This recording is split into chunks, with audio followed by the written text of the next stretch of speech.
We're going to be integrating this definite integral and then plugging in these boundaries to find like the area. This would be like the area under the curve.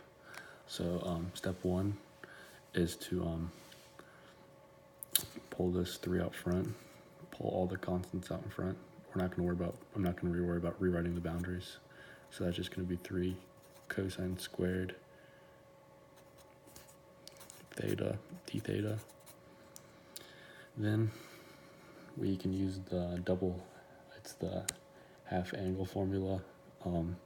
Cosine squared theta equals 1/2 minus 1.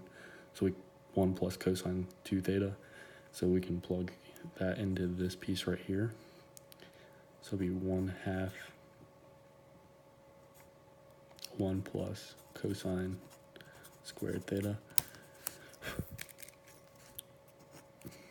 And then we have another constant, so we pull that out in front, and that'll leave you with 3/2 1 plus cosine squared theta. And I keep forgetting to write the d thetas over.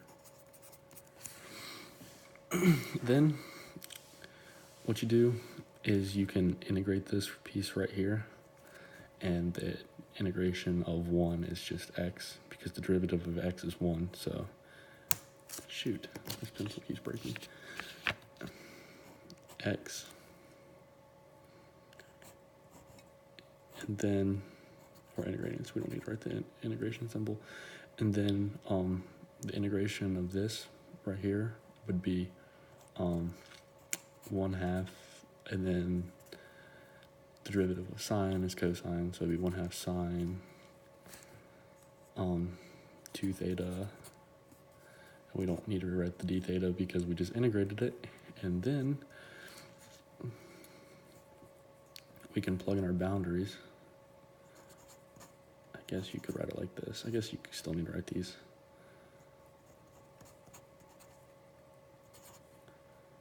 From 0 to that, and then just rewrite this.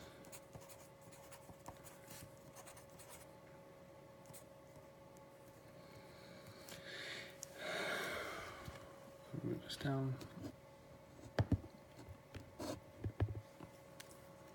We plug in the top boundary first.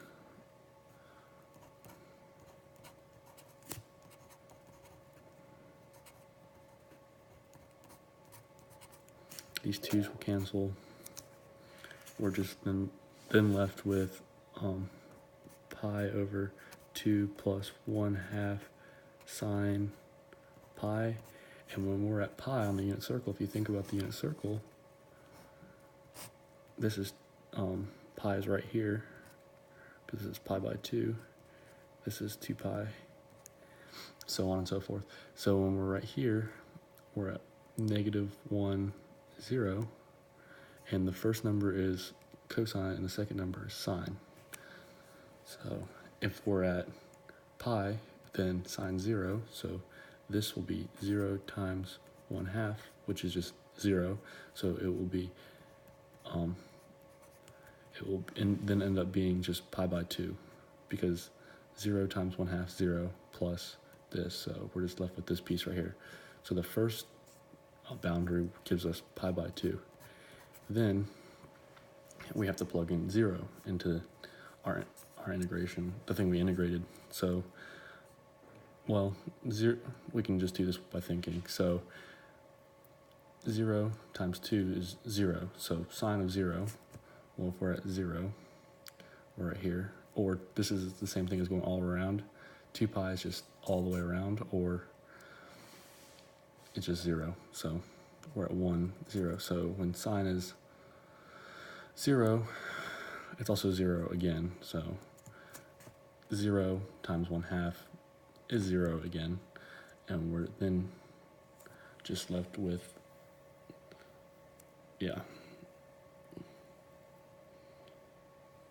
0 plus pi over 2. So let me think about this real quick.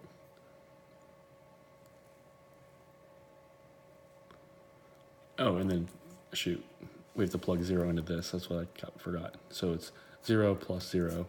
You can write that as 0 plus 0, which would then be this, and then you have to take the top boundary and subtract it by the lower boundary. So this minus 0. That gives you pi over 2. That's that. But then you got to remember your constant that you pulled up front. So you take your 3 over 2 and you multiply it by whatever you got on the inside. And when you multiply this, you just multiply straight through. That will leave you with 3 pi over 4. You can see that right there.